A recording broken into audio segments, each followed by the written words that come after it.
이름 글 김은구. 얘는 집에 있으라지 감기 걸릴라. 할머니가 걱정한다. 아닙니다 어머님, 같이 데리고 가겠어요. 제 눈으로 똑똑히 보고 기억하기 말입니다. 아버지가 말한다. 아버지는 한복을 차려입고 있다. 판타론같이 생긴 흰 바지에 데님까지 하고 소매가 긴 저고리에 하늘색 조끼, 그 위에 회색 두루마리를 입었다. 누구 결혼식이나 장례식이 아니곤 그렇게 한복을 입는 일이 거의 없다. 아버지는 또 회색 두루마기 왼쪽 소매에 검은 완장을 두른다. 모자는 쓰지 않는다. 아유, 더운 국이라고 좀 마시고 가렴. 할머니의 말이다. 괜찮아요 어머니. 아버지가 내 손을 잡으며 대답한다. 아버지랑 함께 가서 어떡하나 잘 봐둬라. 할머니가 고개를 끄덕인다. 세상에 말세야 말세. 노안 목소리다. 우라질 놈들 같으니. 자, 가자. 아버지가 네게 말한다. 서쪽 대문 밖에 아버지 친구 네 분이 기다리고 있다. 모두 아버지처럼 한복 차림이고 회색 두루마기 왼쪽 소매에는 똑같이 검은 완장을 둘렀다. 내가 절을 하지만 아무도 내게 말을 거는 사람이 없었고 자기네끼리도 말이 없다. 문 밖 조그만 돌다리 위에까지 오자 잠깐 걸음들을 멈추고 귓속말을 주고받는다. 개천은 얼어붙고 그 위에 눈이 두껍게 덮여있다. 지나가는 사람들이 인사한다. 아버지 친구인 그분들은 서점 주인, 우리 교회의 장로, 의사 한 분, 그리고 그 사과밭 주인, 그렇게 넷이다. 눈이 막 퍼붓고 있어서 털 귀걸이를 했는데도 귀바퀴가 시려온다. 눈송이가 목덜미 사이로 날아들 때마다 몸이 오싹오싹한다. 일행은 길을 내려간다. 내 손을 잡은 아버지는 일행의 중간쯤에서 걷고 있다. 내가 얼음 조각을 잘못 뛰겨 미끄러지자 서점 주인이 부치게 나 일으키며 손을 잡아준다. 겨울 동안 내내 장이 서지 않는 이 노천장터까지 오자 전주며 전시줄 사이로 불어대는 바람소리가 더 억세고 극성맞다. 두 발이 하도 세어서 나는 얼굴을 옆으로 돌리고 걷고 있지만 어른들은 똑바로 고개를 들고 걷다가 이따금 누가 인사를 하면 말없이 고개를 숙여 답례하곤 한다. 우리는 읍사무소를 지나고 일본인 백화점과 상점을 지나고 대부분의 상점들이 몰려있는 큰 길을 지나간다. 큰 길가에는 빵집, 이발소, 시계포, 음식점, 포목점, 자전거포, 쌀가게, 약국, 병원, 치과, 옹기점, 은행, 자파상 따위가 몰려있는데 은민들이 상점이면 사무실에서 밖을 기웃거리며 우리를 보고 절을 하기도 하고 손을 흔들기도 한다. 큰 길을 그렇게 내려가는 동안 딴 사람들이 한둘 우리 뒤를 따르기 시작하더니 큰 길 끝에 다가갈 쯤 해서는 꽤 많은 사람들이 뒤따르고 있다. 아버지와 서점주인은 여전히 내 손을 잡고 있고 그들이 천천히 걷고 있는데도 나는 걸음을 맞추느라고 한참 고생이다. 끈길 끝은 교차로인데 우리는 거기서 오른쪽으로 꺾어진다. 거기서부터는 오르막길이고 눈보라시를 실은 바람이 언덕 꼭대기에서 불어닥쳐서 나는 금방이라도 날아가 버릴 것만 같다. 두 어른의 손이 내 손을 더 꼭 쥐어 주는 걸 느낄 수 있다. 언덕 위에는 자그마한 감리교회가 있고 그 맞은편이 경찰서다. 우리는 경찰서에 기다란 돌담을 끼고 눈 덮인 언덕을 가까스로 올라가 경찰서 정문으로 들어간다. 경찰서 마당에는 쌓인 눈 위로 사람들이 기다랗게 줄을 짓고 말없이들 서 있다. 우리는 눈 위를 걸어 행렬의 끝에 가서 선다. 서 있는 사람들과 인사를 나눈다. 누구 하나 말을 꺼내는 사람이 없다. 나도 아버지도 서점 주인이나 의사도 사과밭 주인도 장로도 우리보다 먼저 와 있는 사람이나 우리 뒤를 따라온 사람도 모두 말이 없다. 나는 추워서 온몸이 동태가 되는 것 같다. 땅에 차가운 눈더미를 밟아 다지면서 나는 발을 동동 굴른다. 서점 주인이 잠자코 자기 두루마리 앞자락에 햄치고 나를 그 속에 끌어넣어준다. 나는 아버지 바로 등 뒤에서 얼굴만 쏙 내밀고 서 있거린다. 아버지가 돌아보더니 내 털 귀걸이를 고쳐준다. 여전히 아무 말이 없고 웃어 보이지도 않는다. 나는 잠잠코 있어야겠다고 생각한다. 행렬은 조금도 앞으로 나가는 것 같지 않고 자꾸만 뒤쪽으로 길어진다. 사람들이 꾸역꾸역 몰려들어 행렬은 어느새 경찰서 밖에까지 뻗는다. 누군가 우리 쪽으로 온다. 그는 아버지를 보고 절을 하더니 말한다. 선생님, 제 자리에 서십시오. 아버지가 고개를 흔든다. 그냥 여기서 자리를 기다리겠소. 고맙긴 하오만. 그 사람은 한참을 잠자코 서 있다. 난 괜찮으니 어서 돌아가 서 계시오. 아버지가 말한다. 그는 한번 또 절을 하고 자기 자리로 돌아가면서 정말 이 굴욕을 어떡합니까 선생님 하는데 그 다음 말은 눈바라 소리 무척 거의 들리지 않는데 어떻게 해야 할지 모르겠군요. 조금 있자 하니까 일본인 순사 하나가 이쪽으로 온다. 가까이 오는 걸 보니 경부다. 그는 검은 망토를 입고 있다. 길쭉한 군도가 망토 아랫자락 밖으로 쑥 내밀어져 있다. 그 군도가 검은색 가죽 승마 구두에 부딪혀서 쨍그랑거린다. 경부가 아버지를 보더니 경례를 붙인다. 그는 끝이 길게 말려 올라간 코스염을 달고 있다. 이렇게 직접 나와주시니 영광입니다. 누구 사람을 보내셔도 될 텐데. 아버지는 말이 없다. 저랑 같이 가십시다. 여기 이렇게 딴 사람과 같이 줄을 서게 해시게 할 수는 없으니 같이 가시죠. 여기서 기다리겠소. 이 사람들과 같이. 아버지가 말한다. 이 사람들은 나보다 먼저 온 사람들이요. 그러지 말고 가십시다. 경부가 우긴다. 겁이 나고 그리고 부끄럽기도 하여 벌벌 떨면서 나는 아버지를 올려다본다. 아버지는 경부와 주위의 친구들을 한 번씩 둘러본다. 사람들이 우리를 지켜보고 있다. 나는 서점 주인의 손이 내 어깨를 꽉 움켜쥐는 걸 느낀다. 정 그렇다면 아버지가 말한다. 경부가 나를 내려놓는다. 너 참 춥겠구나. 경부의 휜 장갑 낀 손이 눈 덮인 내 머리에 와 닿으려 한다. 나는 서점 주인의 두루마기 속에 머리를 쑥 집어넣는다.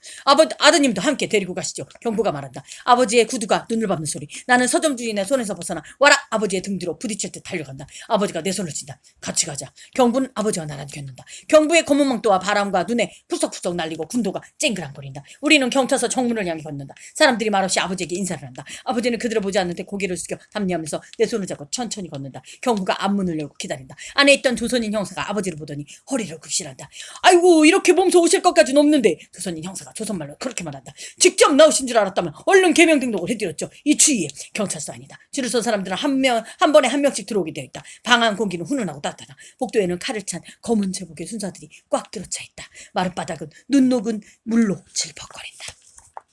경부는 문 옆 복도 바로 다음에 있는 넓은 방으로 우리를 안내한다. 큰 책상 2개가 놓여있고 그 뒤에 순사 1명씩 앉아있다. 각 책상에는 일본인 순사 옆에 조선인 형사가 하나씩 의자를 놓고 앉아있는데 일본말은 모르는 사람들은 통역하고 있는 게 분명하다. 아까 문 안에서 만난 그 조선인 형사가 방 뒤쪽을 의자로 들고 와 아버지에게 권한다. 아버지는 앉지 않는다. 일본인 경부가 조선인 형사에게 차를 가져오라고 명령한다. 한쪽 책상에서 일본인 순사와 마주 앉은 조선인은 일본말을 전혀 몰라 한마디 통역을 해 받고 있다. 그 조선인은 늙은 노인으로 장날이면 상태에서 이것저것 잡일을 해서 살아가는 사람이다. 책상에 앉아 그걸 똑똑 찍고 있던 일본인 순사는 앞에 놓인 큼지막한 장부에 고개를 쳐박고는 옆에 조선인 형사들로 말한다. 저 영감탱이 자기가 이름 짓지 못했으면 아무 이름이나 우리가 만들어 놓은 것 중에 하나 고르라 해! 조선인 형사가 종이 쪽을 노인에게 보여주면 통역한다. 노인은 여러 가지 이름 중에 적혀있는 종이 쪽을 한번 거들어보고는 고개를 내저으며 죽어그래. 아무거면 어때? 아무거나 좋다 하시오. 그러나 조선인 형사는 그 말을 통역하지 않고 이름 하나를 손가락으로 짚어보이며 말한다. 이게 어떻게 써 노인? 잠깐 없다니까. 어차피 그 이름으로 날 불러줄 사람이 없을 테니 내 이름을 부를 사람이 누가 있겠소? 그럼 이걸 노인의 창씨명으로 등록합니다. 그러면서 조선인 형사는 노인의 창씨명 1번 이름을 순사한테 불러준다. 됐어. 순사는 그 이름을 장부에 적는다. 가족들 이름은 경부가 일본 경찰관 하나를 앞세우고 방송에 들어간다. 나도 글을 한다. 경찰서장이다. 아버지가 경찰서장과 인사를 나눈다. 서장이 입을 연다. 굳은 날씨인데도 이렇게 와주시니 영광입니다. 얘가 아드님인가요? 나는 아버지 곁으로 바싹 다가간다. 작은 키, 짙은 눈썹에 큰 눈, 거기다 안가색 별, 감태 안경을 쓴 일본 서장은 경부를 들여다보고 말한다. 여기 이 경부가 용건을 신속히 처리해드릴 겁니다. 제 도움이 필요하다면 언제 무엇이든 도와드릴 테니 찾아주십시오. 정말 몸소 와주셔서 대단한 영광입니다. 아버지와 서장이 다시 인사를 나눈다. 서장이 나간다. 서장의 검은 가죽 승막 구두가 덜거럭거리고 젖은 마룻바닥에 박차 끌리는 소리가 난다. 아버지는 조기 주머니에서 종이 한 장을 꺼내어 경부에게 넘겨준다. 이게 바로 하고 아버지가 말한다. 당신들이 원하던 것이오. 마음에 들지는 모르지만 경부가 종이를 들여다보고 네 한다. 이야모토 아하 참 좋은 성명입니다. 선생님 딱 어울리는군요. 그러고 보니 사나리 선생님 댁이라든지 과수원 주인의 바이산들이 생각나는군요. 그럼 곧 등록을 끝내놓겠습니다. 새 신분증은 뭐 기다릴 거 없어요. 내가 나중에 사람을 시켜 보내드리죠. 이와모토 나는 그 이름을 입에 담아본다. 우리의 새 이름, 나의 새 성씨다. 이와 바위라는 뜻이고 모토 뿌리, 근거, 밑바탕이라는 뜻이다. 바위 바탕이라. 이게 이제부터 우리의 창씨, 성명, 일본식 성, 가자. 아버지가 나를 보고 말한다. 조선인 형사가 앞장서고 일본인 경부가 내 곁에 서서 우리를 인도한다. 형사가 문을 열고 여기까지 따라와 일본인 경부가 경애를 붙인다. 명기를 먼저 와주셔서 대단히 감사합니다. 우리는 밖으로 나섰다. 눈은 어느새 눈보라로 바뀌고 있다. 사람들의 기능열은 아직 밖에 서서 더러는 구부리고 더러는 옹기종기 떼지어 기박히며 얼굴을 문지르게 하고 눈 위에 발을 구르기로 한다. 아버지가 계단을 내려오다 내 어깨에 팔을 두드리며 말한다. 잘 봐도 나는 겁도 나도 춥기도 나도 얼떨떨한 아버지를 올려다보니 그 눈에 눈물이 고여있다. 이 모든 걸 잘 봐도 그리고 잘 기억해. 오늘 이 날을 잃어버리면 안 된다. 나는 층계부터 정문까지 아니 그 너머까지 줄을 선 사람들을 바라본다. 아버지가 내 손을 턱턱 잡는다. 난 아버지를 따라 계단을 내려선다.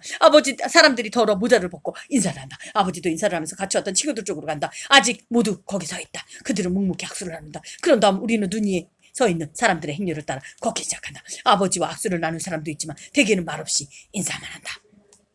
나는 정문 밖으로 나선다. 정문 밖에도 행렬이 뻗어있고 그 행렬은 계속 불어나서 회색 흑벽의 감리교회를 지나 언덕 아래까지 뻗고 있다. 나는 생각한다. 우린 이제 이름을 잃었어. 나도 내 이름을 잃었고 그리고 이 사람들도 경찰서 안으로 들어가 반쯤 빈 그 큰 방에서 자기들의 새 이름, 일본 이름을 암청색 잉크로 장부에 기록할 때면 본 이름은 없어지게 되겠지? 우리 새 이름 무슨 뜻인가요, 아버지? 언덕을 내려와 큰 길에 들어서자 내가 묻는다. 바위의 반석이지. 아버지 손으로 매서운 눈밭을 막아주며 말한다. 그 반석 위에 나의 교회를 세우리라. 나는 무슨 뜻인지 이해하지 못한다. 성경에 있는 말씀이야. 아버지가 일러준다. 종어쯤 될 쯤 돼서 우리 반 아이들은 하나도 빠지지 않고 세워 모두 새 이름을 가졌다. 정교회 각 반은 바로 새 이름으로 완전한 명단을 교자에게 제출하고 그 길로 곧장 일본 신사로 가서 일본 제국의 신인들을 참배하고 전하에게도 우리가 이제 전원 일본 이름을 갖게 되었다는 보고를 하게 된다. 일주일에 한 번, 적어도 한 번씩 각 반별로 신사를 참배하고 제국의 승리와 번영을 묵는 묵념김 기도를 1시간씩 해야 한다. 엊그제가 바로 우리 반 차례였고 우리는 독일 공군 루프트 바페 조종사들이 영국 폭격, 바로 그것이 브리튼 전투라는 걸 알게 된 것은 그 후 몇 년이 지나서다. 에서 무사히 승리를 거두고 돌아오길 빌고 있다. 읍내는 물론이고 이제 불황마다 그 신사란 것이 만들어져 있는데 그것을 말하자면 일본 어딘가에 있을 대신사의 분당인 셈이다. 그 대신사는 예컨대 죽은 병정들의 영혼 같은 것이 가서 쉬는 곳이라고 한다. 우리 읍의 신사는 박공 지붕의 조그만 목조 건물로 몇 개의 돌계단이 만들어져 있는데 우리 집 바로 뒷산 중턱에 있다. 신사는 머리가 벗겨지고 키가 짝달만 일본 중년의 일본 순도 승려 신주가 보살피고 있다. 신주의 아내는 뚱뚱한 여자로 바로 우리 집 옆집에 살고 있지만 대나무 울타리가 두 집 사이를 조심스레 갈라놓고 있다. 아이들이 좁은 빙판길을 거둥거리며 줄지어 올라가고 있는 동안에도 눈밭은 억세게 퍼붓는다. 강풍이 한 번씩 불 때마다 무섭게 눈을 이고 있던 소나무 가지들이 남대없이 얼음 조각이며 눈을 우리 머리 위에 퍼붓곤 한다. 맨손이 얼어 빠지는 것 같고 귀는 얼얼하고 신발 속으로 스며든 눈 때문에 발도 칙칙하고 시린다. 찬바람을 맞아 아이들의 뺨이 모두 빨갛게 어리고 쓰리다. 우리는 헐떡거리며 산을 오른다. 돌기단 밑에 조그만 공지가 있는데 거기 올라서다 바람은 더욱 견딜 수 없을 정도다. 산을 애는 바람이 쌩쌩거리며 아이들을 휘몰아친다. 산 아래 읍내는 눈보라에 가리고 폭설에 묻혀 온데간데 없다.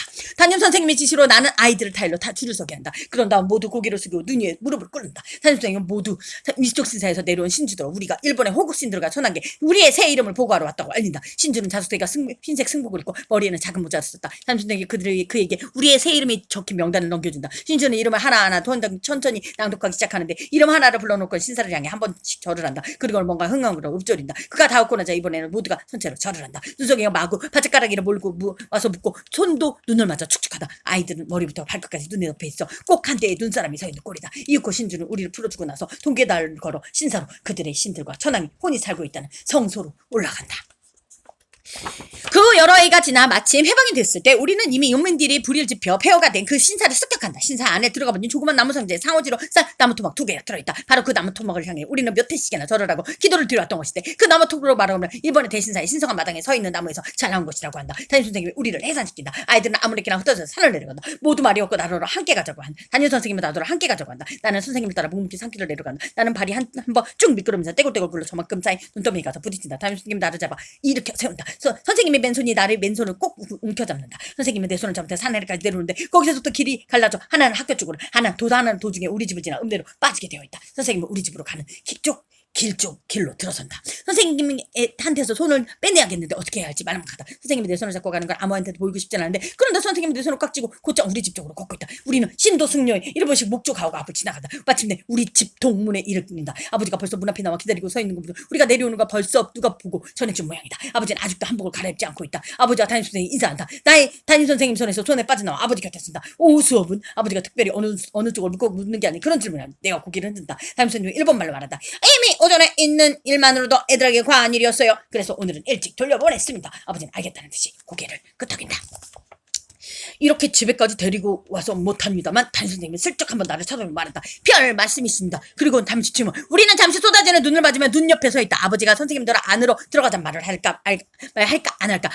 그런 아버지는 죽네 묵묵히 서다 그럴 기색을 보이지 않는다. 담임선생님이 마침내 내 얼굴을 쓰다듬을 듯이 불쑥 어색한 손짓을 해보이며 말한다. 참 죄송합니다. 아버지는 또 고개만 약하게 숙여 보인다. 영국 일들도 잉글돌에서 이런 야만적인 행위만은 저지르지 않았습니다. 선생님이 말한다. 나는 선생님의 말뜻이 이해해보려 잠시 얼떨떨하다. 이런 구욕을 강하다니. 선생님은 말만 계속 말한다. 같은 아시아 민족끼리 할 짓은 아닙니다. 특히 조상을 숭상하는 아시아인들로서는 전 세계가 이성을 잃고 있죠. 아버지는 차분히 가라앉은 음성으로 말한다. 다시 암흑시대로 들어가고 있는 겁니다. 일본도 예의는 아니죠. 선생님이 수긍한다. 아시아인의 한 사람으로서는 참으로 부끄럽게 짝이었습니다. 부끄럽게요. 저도 마찬가지죠. 아버지가 말을 하는데 이유는 조금 다를 테니야 말입니다. 선생님은 아무 말도 안 하고 아버지에게 인사하느라고 돌아서 퍼붓는 눈 속으로 사라진다. 조그만 시작이야. 아버지는 언젠가 우리 조선인 담임 선생님 그는 지금 만주 어딘가에 가 있다고 한다. 에게 했던 것과 똑같은 말을 한다. 그리고 나를 감싸 안으며 내 눈을 대하기가 부끄럽구나. 노상 그렇듯이 여전히 알듯말듯한 소리를 한다. 장차 너희들이 세대가 되면 우리 용서해 줘야 할 거야.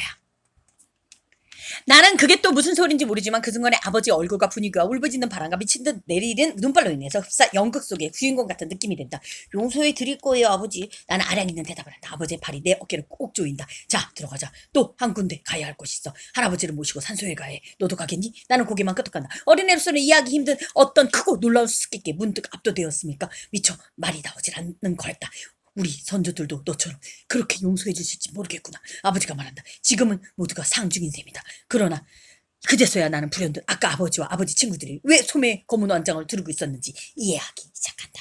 읍내 밖으로 6km, 그러니까 우리 본집과 과수원 중간쯤 되는 언덕 아랫바지에 산소가 있고 그 언덕은 뒤로 올라가면서 점점 높아져 바위가 울퉁불퉁한 거친 산이 된다. 읍민들이 공동묘지라고 부르는 곳이로 돈이 없어 산소를 따로 장만하지 못한 사람들이 언젠가 살게 되면 가족묘지를 만들어 이장할 셈치고 우선 와서 묘를 쓰곤 하는 자리다. 우리 가족도 지금은 그렇지 않지만 할아버지가 자수성가하기 전 어릴 때, 그러니까 중조부 때인 가난한 집안이었다. 우리가 아는 조상 선조들은 내가 지금 극성스러운 바람과 눈을 헤치며 향하고 있는 바로 그 공동묘지에 묻혀있고 할아버지의 양친묘와 할머니의 양친묘가 거기 또 나란히 자리 잡고 있다. 20-30명은 되어 보이는 사람들이 묘지에 서성거리고 있다. 어떤 사람은 흰옷을, 어떤 사람은 회색 옷을 입고 있는 게 아버지나 할아버지의 차림새와 똑같다. 모두 흰눈을 뒤집어 썼다. 무덤 앞에 엎드린 사람, 비석에 눈을 쓸고 있는 사람, 그저 길 잃은 유령처럼 서성대는 사람.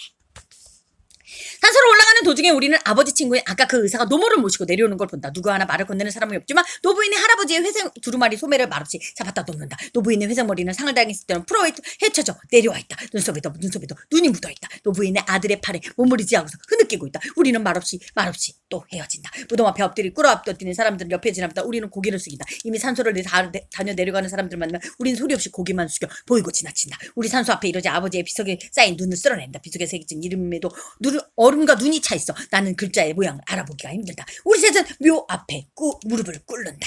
한참 침묵이 흐린데 할아버지가 약하게 울먹이는 음성으로 입을 연다. 집안에 죄인들이 왔습니다. 선영 앞에 주치와 굴욕을 가지고 온 이 죄인들을 어떻게 용서하시렵니까? 할아버지 아버지와 머리를 조아리며 절을 한다. 눈물이 하염없이 흐리고 이마와 더운 덮인 머리가 땅에 닿는다. 나도 얼굴을 숙이고 머리를 쌓인 땅에 닿도록 절을 한다. 이마에 닿는 눈의 차가움 때문에 몸이 잠시 으스스 떨린다. 어른들이 우는 통에 내가 운다는 것을 똑똑히 의식하지 못한다. 그러나 울고 있다. 할아버지가 들고 온 조그만 보따리를 끌고 잔세개와 곡주병을 꺼낸다. 할아버지는 그 잔을 우리 세 사람 앞에 하나씩 놓고 술을 딴다. 우리는 잔을 들어 무덤을 하나하나 돌며 그 위에 술을 붓는다. 무덤을 돌 때마다 할아버지가 우리 술잔에 따르는 술도 조금씩 많아진다. 맑은 액체가 눈 언위에서 잠시 조그만 웅덩이를 만졌다. 이내 눈 속으로 빨려가는 듯이 꼭 눈 아래 무덤 속에서 누군가가 그걸 빨아들이고 있는 것 같다.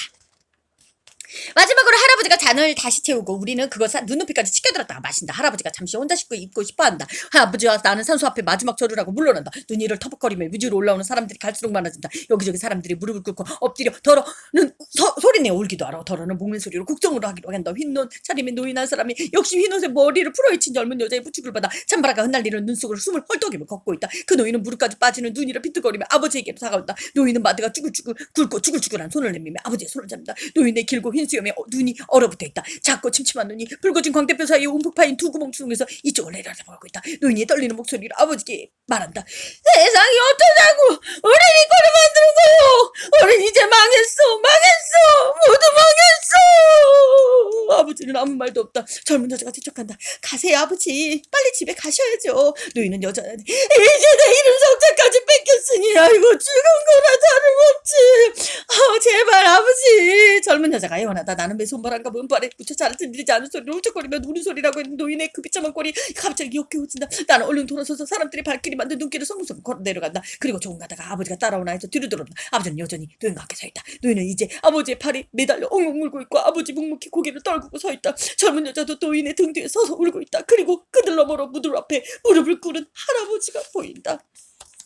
어두워져가는 하늘에서 눈을 쉬지 않고 떨어져 내려 수백만 개의 사나운 눈속이 들어 공중을 제멋대로 맴돌며 난무하다가 매섭게 내려 꽂히고 난다. 나는 여기저기서 흐릿한 사람들의 형체를 내리꽂히는 눈발 속에 마치 생명 없는 작은 조상들처럼 얼어붙은 듯 서 있는 걸 지켜본다. 춥고 배도 고프고 그리고 화도 난다. 나는 문득 뭐라고 말할 수 없는 분노와 좌절감에 사로잡힌다. 발을 구르고 싶고 아무거나 손 닿는 대로 집어들어 갈기갈기 찢어버리고 싶은 유혹이 나를 어지럽힌다. 그리고 눈에 보이는 모든 사람들을 위해 그만둬 제발 그만 하고 외쳐주고 싶다. 제발 그 우는 소리, 훌쩍거리는 소리, 엉엉거리는 곡성을 그쳐줬으면 좋겠다. 자신들의 망신을 그리고 불행을 우러대는 저 불쌍한 꼬락선이, 저 연약함, 저 자악에 넘친 비탄이 내게 끝없는 분노를 일으킨다. 그래서 도대체 어떡하자는 건가? 무릎을 꿇고 그 많은 무덤 앞에 머리를 조아려서 대간절 어떡하자는 건가? 나는 우리가 일본 신사에 참배하러 갔을 때 눈에 두들겨 맞고 바람에 시달리며 거기 바보처럼 서서 일본의 호국신과 천황을 향해 혼을 향해 머리를 굽슬거릴 때 느꼈던 것과 똑같은 분노와 저항이 몸을 떤다. 그리고 아버지가 하던 말이 생각난다. 내 눈을 대하기가 부끄럽다. 정차 너희들의 세대가 되면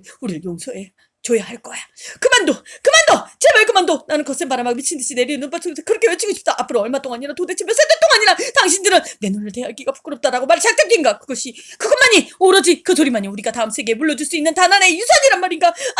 우린 망했어. 대간절 왜들 그러십니까? 어르신들 그렇게 울적거리고 울고 곡하고 무덤에 절하고 슬픈 침묵을 지킨다고 해서 의미심장한 시선을 주고받고 뜨거운 눈물을 흘린다고 해서 그것들이 망했구나 해서 당신들을 구원해주진 않을 겁니다. 우라질! 할머니가 노상 입에 담는 그 소리처럼 우라질! 그러다가 나는 애들만이 때때로 어른들을 대해 느낄 수 있는 그런 잔인한 마음이 들어 눈 속의 사람들을 향해 고함을 내리린다. 난 이름 같은 거 상관없어! 그저 춥고 배가 고파 죽겠단 말이야! 그리고는 될 대로 되라는 생각이 들면서 마침내 울음을 터뜨리기 시작한다. 아버지가 곁에 와 선다. 이제 집에 간다. 물이 가득 담긴 눈으로 아버지는 나를 올려다본다. 아버지, 죄송해요. 그렇지만 이런다고 뭐가 되나요? 다들 이런다고 무슨 수가 생기나요? 나는 내 품속에 묘지 전체의 무덤들과 거기서 사람들을 껴줘 한 번에 껴안으라는 듯이 투파를 있는 대로 벌리면서 말한다. 이런다고 이미 끝난 일을 어떻게 할 수 있어요? 그 아버지가 뜻밖에도 없지라고 말한다. 그럼 왜 모두들 그만해둬라! 언젠가는 너도 알게 될 거다. 나는 당장 여기 지금 알고 싶은 아이에겐 그저 막연하고 공허한 아버지의 그 말이 전혀 탐탁지가 않다. 나는 아무 데꼬도 않는다. 아버지가 몸을 굽히더니 내 얼굴이 가까이 될 거다. 그 얼굴에 알 수 없는 미소가 서려있다. 오늘 너도 조그만 시작을 한 거야. 아버지, 또 수수께끼 같은 말. 가자. 아버지가 손을 내밀어 할아버지를 부축 한번 말한다. 모두 집으로 가십시다. 벌써 어둡다. 날이 어두워지고 밤이 내려깔리면서 바람은 서서히 자고 눈도 조용히 곧바로 떨어지고 있다. 흐릿한 사람들의 모습이 아직 눈 속을 마치 묘지를 헤매는 유령처럼 왔다 갔다 하고 있다. 언덕 아래까지 오자 아버지가 묻는다. 내가 업어줄까? 나는 아울른 고개를 끄덕여 아버지의 등에 기어올라 얼굴을 비벼대며 아버지의 널찍한 어깨를 붙잡는다. 그렇게 해서 그런 식으로 우리 세 사람, 우리 집안의 3대는 이제 짙은 눈에 가려 보이지 않는 조상들의 무덤을 찾아 작별을 구하고 다른 사람보다 앞서거니 뒤서거니 하면서 집으로 돌아온다. 오늘 나는 내 이름을 잃었다. 오늘 우리는 우리 모두의 이름을 빼앗겼다. 1940년 2월 11일. 동이특이가 무섭게 어머니는 벌써 일어나 부엌에 나가서 아침 준비를 서두른다. 요즘 어머니를 차 침상을 5번이나 새로 차려야 한다. 아버지와 나와 내 누이 동생이 일어나 아침 먹을 준비를 할 준비며 벌써 혼자 아침을 꺼내고 가수원에 나가고 없다. 우리가 학교로. 동생은 이제 2학년이다. 가고 나면 아버지는 또 할아버지, 할머니 상을 차려드리고 그렇게 끝나면 3살짜리 내 누이 동생가 갓난 사내 동생 차례다. 그리고 나서야 마지막으로 어머니는 어린 하녀 둘을 데리고 아침을 든다. 그러자니 아침마다 밑을 노르지만 거들어주는 두 하녀가 있어 얼마나 다행이냐는 어머니 말이다. 우리가 만주에서 돌아왔을 때부터 쭉 있어온 젊은 아이는 얼마 전 농사꾼에게 시집을 가서 읍내 밖에 살고 있다. 그녀가 그만두자 이제 하녀를 둘 필요가 없다고 했지만 지금 데리고 있는 20대 소녀 어머니들이 찾아와서 아이고 그저 익히고 먹이고 잠만 재워줄 수 없겠느냐고 애원을 해오니까 그럼 어머니도 그럼 그래라 해서 함께 있게 된 것이다. 두 하녀는 깡마른 몸에 누더기 차오를 모아서 혹시 그만두라 할까 월급도 안 받겠다는 것이지만 어머니는 꼭꼭 월급을 주고 있다. 그들 둘을 데리고 온 어머님들 얘기 들어보면 굶어 죽어가는 농사꾼 집안의 딸들이다. 요즘 읍내 여염집에는 우리처럼 한둘씩 하녀를 데리고 있다. 그것은 뭐 하녀를 부릴 만큼 잘 살아서가 아니라 그 애들이 데리고 있어주는 것이 가난한 농굴들을 도와주는 셈이 때문이다. 우리 집 하녀들은 둘 다 학교 문 앞에도 가본 일이 없어 우리말조차 쓰고 읽을 줄 모른다. 어머니가 틈틈이 우리말을 가르쳐주고 있다. 어머님이 또 2학년짜리 누이 동생에도 우리말을 가르친다. 학교에선 이제 조선에 관한 것은 전혀 가르치지 않기 때문이다. 일본과 미국 및 연안권 사이에 태평양 전쟁이 계속되고 있다. 누이 동생과 나는 조밥에 묵국 아침치로 아침을 먹고 집을 나선다. 어머니가 동쪽문까지 따라 나오며 묻는다. 오늘도 수업 끝나고 학교에 남아있을 거냐? 그럼요. 한 번도 연습을 해야 하니까. 요즘 학교에서 아이들이 만든 연습을 은민들에게 공연해주고 있다. 우리 6학년 반이 오늘 정연의 공연을 차리고 나도 거기에 출연한다. 이번 행사는 일본 제국 황태자의 생일과도 관련이 있다. 황태자와 나는 우연히도 동갑이다. 우리가 한 연극은 중년의 일본인인 우리 담임 선생님이 쓴 것으로 중국에 나가 있는 일본군의 한 소대가 황태자의 생일을 맞아 축하 행사를 벌이고 어쩌고 한다는 내용이다. 나는 반장기라는 감투 때문에 연극에서도 소대장인 일본군 중위 역을 맡아서 황태자의 생일을 축하하고 천안일가에 대한 변함없는 충성과 사랑을 선언하고 전 중국을 석권하는 제국의 계획을 제한함과 동시에 미영을 상대로 벌써 1년이 넘는 동안 전쟁을 해오고 있으니 그 야만족이고 매부리가 푸른 눈을 한 양키와 연극놈들을 일거에 타도 선멸하여 풍비박산을 내고야 말겠다는 유죄장한 연설을 하게 되어 있다. 아버지는 이번 연극에 대해서 처음부터 아무 말이 없고 어떻게 하는 게 좋겠다는 얘기도 도시 없다. 내가 중역을 맡는 수밖에는 달리 돌릴 도리가 없었기 때문에 어머니는 마을 사람들이 이해해주겠지. 그리고 그대가 긴 연설 말고도 일본군 장교복을 입고 군도를 차지 않을 수 없다는 것을 이해해주겠지 하고 말한다. 할머니가 무뚝뚝하게 내뱉는다. 너에게 그걸 맡긴 건 다 내 애비 보라는 시작이지 뭐. 할아버지는 그저 이 말씀만 찌끄럽니다. 내 역을 대신 맡아줘 달라고 하면 얼씨구나 하고 덤벼들 아이들도 얼마든지 있다. 그러나 담임은 반장이 주역도 아닌 쫄병역을 맡게 할 수는 없다면서 단호한테도다. 나보다 일본말도 더 잘하고 연기도 더 잘해낼 수 있는 아이들이 수두룩한데 그렇게 고집을 세우다니 참 우스운 얘기다. 연극에 끼지 못한 아이들이 나를 눌러대는가 잔인하게 내 마음을 부순다. 야! 내가 일본 군복이 큰 걸까지 차고 나오는 걸 보면 내 아버지 기분 되게 좋겠다. 나는 어머니더러 정말 낯이 뜨거워서 이 연극에 못 나가겠다고 투정을 부린다. 엄마! 나 평양 외갓집에 가 있을게. 우리 선생님한테 내가 아프다고 얘기 좀 해줘. 어머니가 고개를 흔든다. 거짓말하면 되니? 그저 눈 딱 감고 내가 해내려. 마지못해 한 걸 줄 아는데 누가 너더러 뭘 하겠어.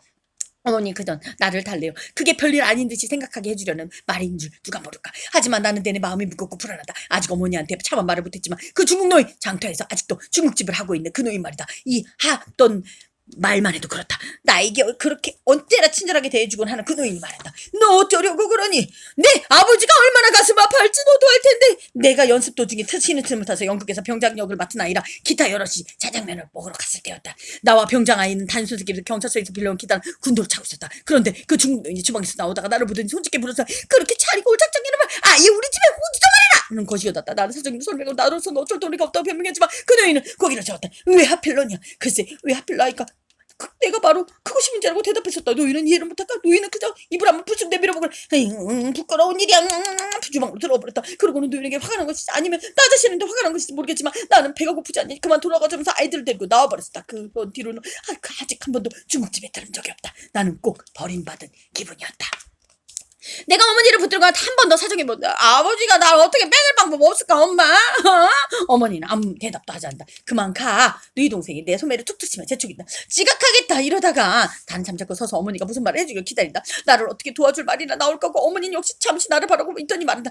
연극은 글쎄 어떻게 했으면 좋을지 모르겠다. 참 잊어버릴라. 돈이나 갖고 가거라. 그렇지 모두 깜빡 잊었나 보구나. 그러면서 집 안으로 들어간다. 네 동생이 지각하게 또 또국지었다. 이 기집애 제발 나 좀 가면 줘.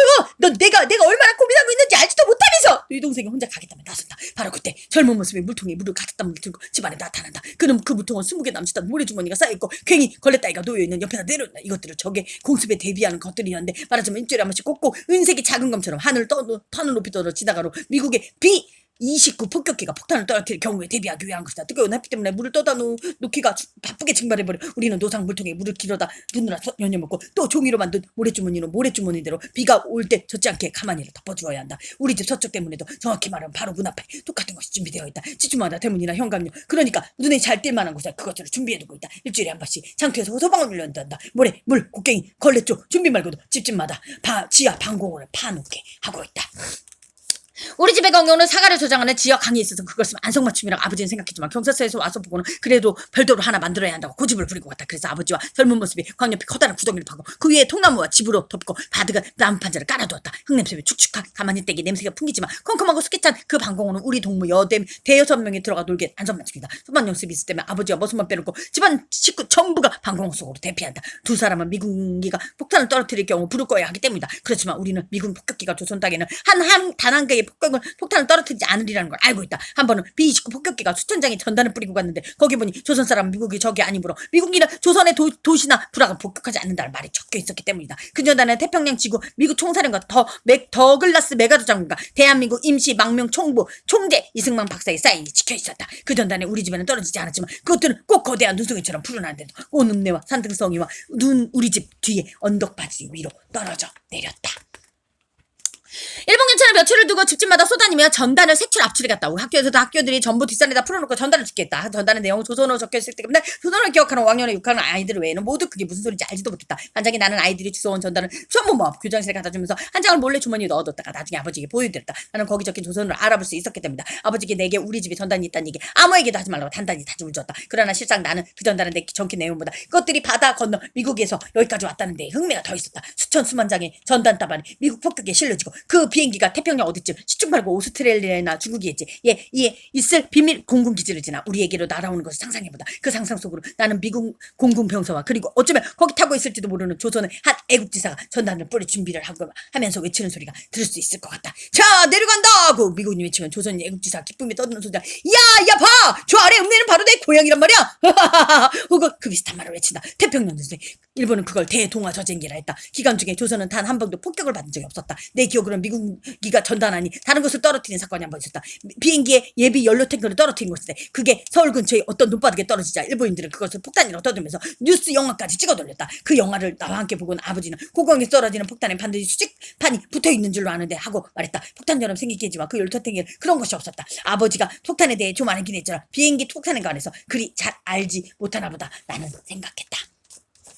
모래주머니와 물통, 곡괭이, 젖은 걸레며 그 밖의 것들에 대한 한 가지 모르리라 어머니 말대로 그 하필이면 그것들을 집집마다 문 밖에 내놓게 하느냐는 거였다. 그에 대해 아버지는 모두 자기네 지시대로 복장하고 있는데 경찰이 알아보기 쉽게 하느라고 그런 거겠지 하고 말한다. 경찰은 우리네 대비 태세를 일주일에 한 번씩 점검하고 간다. 만약 집에 불이 난다 마당 건너 대문간 앞까지 모래와 물을 가지러 갔다 오면 그동안 집은 타버리가 없을 거라는 머슴의 얘기다. 머슴 우스워 죽겠다는 듯이 깔깔대다가 어머니 아버지를 보고 요 다음엔 또 뭘 준비하라 할까요? 라고 말한다. 과연 오래지 않아 요 다음 것이 쌀때다. 수십 개의 축창을 만들어서 모두 읍내 경찰서에 갖다 바칠 때 그중 3개 하나는 아버지 하나는 또 하나는 머슴것 많은 집에 두라는 지시가 내린 것이다. 그 축창은 미국이 조선에 착륙했을 때 대비한 것이라고 했다. 일제히 축창을 들고 있다. 상륙해 오는 미군은 돌격하여 모두 찔러 죽이자는 것이다. 대나무 막대기 얘기가 나왔으니 하나만 더. 학교에 상급한 아이들이 일주일에 한 번씩 축창 훈련 하는 걸 되어 있다. 말뚝에다 집 허수아비를 만들고 그걸 미군이라 생각하고 냅다 찔러대는 훈련이다. 한 늙은 일본인 예비군 중기가 훈련을 받고 있다. 그는 군사훈련 교관으로서 그런 교관이 소학교 위시야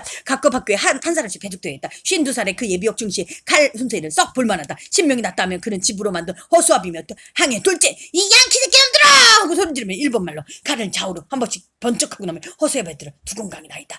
아이들로서 참 눈이 휘황한 구경거리지만 그럴수록 애들은 말뚝에 새 어수아비를 만들 걱정을 해야 한대. 새로 그것들을 만들어주면 집 새끼들 말뚝 등을 농가에 다니면 어두워야 하기 때문에 그리고 그동안 많은 훈련이 없기 때문에 일부러라도 며칠씩이나 걸려서 만들곤 했다. 어머니가 다시 문 밖으로 나오더니 동전 5개를 준다. 요즘 애들은 학교 갈 때마다 동전 몇 편씩 준비해 가는데 그것은 조선말을 하다가 들켰을 때를 대비해서이다. 조선말을 하다가 발각되거나 어느 선생님이 와서 아이들이 조선말을 짓거리고 있다고 생각되면 그 즉시 벌을 받게 된다. 벌이란 건 우선 회초리로 종아리 5대씩을 맞고 나서 벌금을 물은 일인데 그 벌금이 바로 양철 깡통에 동전 한 입을 집어넣는 일인 것이다. 깡통은 위를 봉하고 동전 넣을 구멍만 터서 아이들의 이름이 적힌 도표 바로 밑에 걸어놓는다. 깡통 한 입씩 집어넣을 때마다 각자의 이름이 적힌 칸에 X표를 하게 되어 있다. 깡통 하나 가득 동전이 차게 되면 대개 일주일에 한 번 꼴이다. 나는 그걸 교장 선생님에게 갖다 바치고 그러면 그 X를 세워 기록해둔다. 그러면 그 다음 월요일 아침 조회 때 교장 선생님이 연단에 올랐어도 지난주에는 어느 반과 어느 반이 일본 공군의 가미가제 전투기나 탱크 또는 대포 돈이 어디 헌납되느냐에 따라 매주 얘기가 달라진다. 제작하는데 가장 많은 헌금은 내었는가를 발표한다. 그리고 1등은 한 학급 그러니까 양철깡통에 동전을 가장 많이 넣은 반 이에 새 걸레나 물통 따위에 상을 내린다. 그 따라서 우리는 반에 걸레나 물통이 필요할 때이기 때문에 이런 이야기를 듣고 있던 아버지가 어머니를 보고 아유 그건 카프카 소설인 걸 한다. 아버지가 들으면서 카프카는 동일 소설이라서 사람들이 피차 저지르지 별의별 이상한 짓을 가지고 신기한 소설을 쓴 사람이라고 한다. 예, 내가 한 가지 일러지만 어머니가 불쑥 말하는 통에 나는 생각이 잠겼다가 퍼뜩 정신이 든다. 내가 영국에서 한다는 연수는 얼마나 기니? 굉장히 길어. 따짓거리자면 10분은 걸릴 거야. 어머니가 미소를 지었다. 그럼 그 기 연설을 한마디 한마디 다 외우고 있니? 물론 외우지 다 외우지 못하면 내 얘긴 만약 그거 다 기억해내지 못한다면 어떠냐 말이야. 영국의 도중에 말이지. 어머니가 고개를 끄덕여버린다. 연설이 한참 기다면서 그렇게 긴 걸 줄줄 외우래가 많진 않을 거 아니야. 하다가 막힐 수도 있지 모르지. 그야 그럴 수도 있겠지. 나 긴 거니까 알았다. 구경하는 사람들이 많을 거니까 그만 거기 신경 쓰여서 잊어버릴 수도 있을 거고. 그것도 그렇구나. 나는 솟구쳐 오르는 기쁨과 금세라도 터져나올 때 웃음을 참느라고